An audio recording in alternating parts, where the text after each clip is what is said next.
How are you doing? Good. What did you think of Ochai? I thought he was great. You know, he's, other than Diedrich, he's probably the second best player we had in the game today.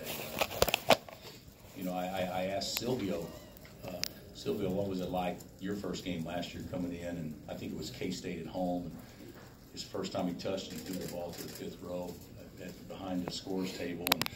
And you know, he said he was good, you know, considering he had that much poise and everything. You know, he's never been in a big game, ever, and to come out and perform like that, I thought it was pretty special. Were you surprised at how he handled it? Yeah, I think he's a pretty cool kid. I didn't expect him to play 25 minutes, but yeah, surprised, no, but I wouldn't have bet it to be like it ended up. I mean, I thought we'd get him in. He had some good moments, but he had some lapses too. But he really didn't. Playing the final 3 minutes, did he earn your trust to do that? Yeah, I didn't really have that much trust in anybody else. To be candid, no, he earned that, and he'll play more moving forward. You know, he just needs to be a good free throw shooter. He didn't get a chance to shoot any, but that was good to see. Bill, when did you have any kind of idea coming in the game that when you would put him in, you'd run that play? Yeah, I told myself that you know, I told myself, you know, he's wide open on the second lob too, and Q just threw it over him. But I told myself the best way to get rid of his nerves would try to get him an easy basket, and I thought it may be something to energize the crowd a little bit because we have been so boring playing above the rim, and so, you know, at least we had some activity. We had 3 lobs the first half, and we had, you know, without Doak, I don't know if we got 3 lobs all year long without Doak. So that was good to see. Did you have any idea how much you wanted to play him? No, I was just going to see how it went. Yeah. I thought we played double-figure minutes, yeah. maybe. I didn't think we played 25. Right. So what did you think of TCU being able to battle back there from the 11-point deficit late and make it a one-possession game? Yeah, well, Jamie's got a good team. You know, they've been hit by the injury bug themselves. You know, with Jalen but Nimrod, if I pronounce his name correctly, you know, he was really good. I mean, he had a great game. So, yeah, they did a good job coming back. I never felt like that we had control of the game totally, but we made it easy for them late by a couple of bonehead plays. But the reality of it is, you got to make those shots, and you know, they didn't shoot the ball particularly well. But during that stretch coming back, right, they made 4 or 5 of their 9 threes right there in that, you know, 4 or 5 minutes span.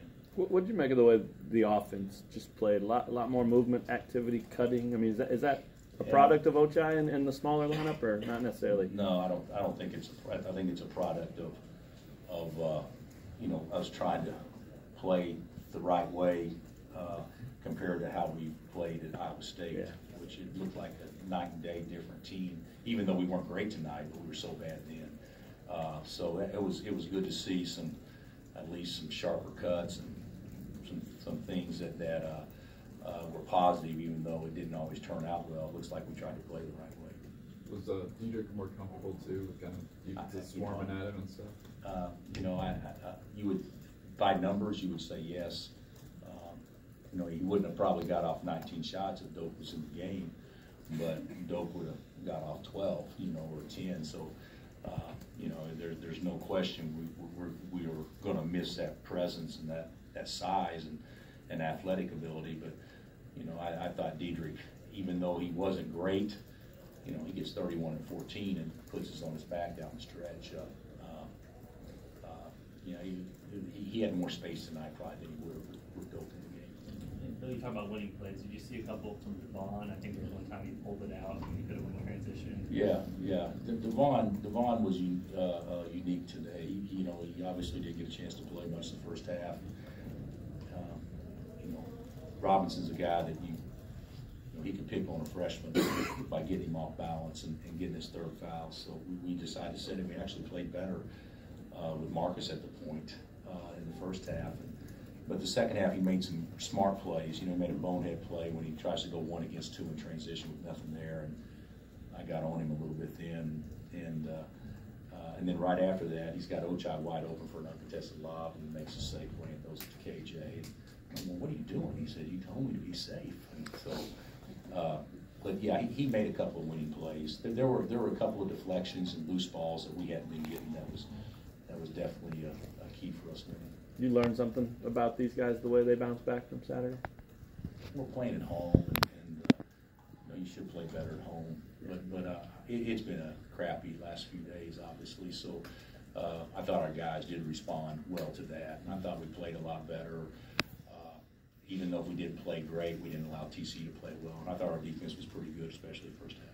Bill, when you are at this point, you're like have to change who you are a little bit because of Doka.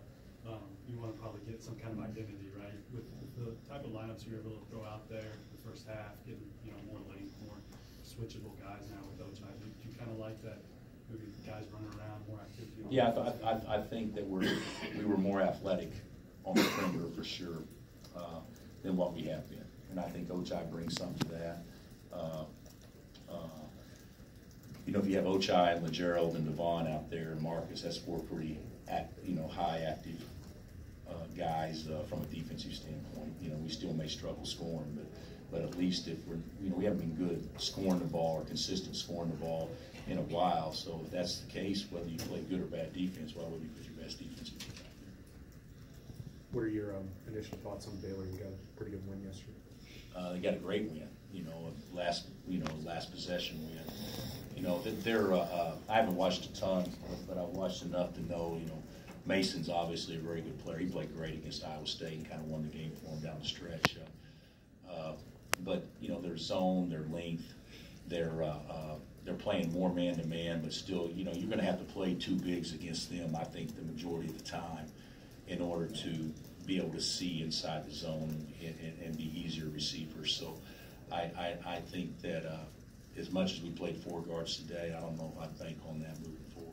What have you seen JJ's minutes today? I thought he was great. I thought it was probably the best game he's played from a production standpoint, limited minutes. He gave his team good minutes. I probably should have played him more in the second half.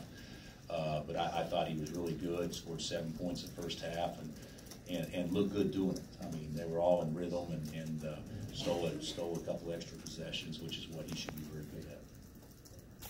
Did Doka have surgery or any update? Yeah, Doka had surgery this morning. Dr. Graham did it at NYU there in the city, and Dr. Graham said it couldn't have gone any better. So he'll return tomorrow, and then he will not travel with us to Waco, and then but he'll be back with the team, but not travel with us, and then from after that, from moving forward, he should be with us all the time. You played Mitch and Dietrich together for about 5 minutes there in the second half. What did you feel like that lineup provided? I mean, it was fine. We were just trying to, that was when they were kind of coming back a little bit. And we thought at that time maybe we should try to run some plays where, where it's plays where two bigs are in the game. And so Mitch is the best we have to do that to get Dietrich a touch.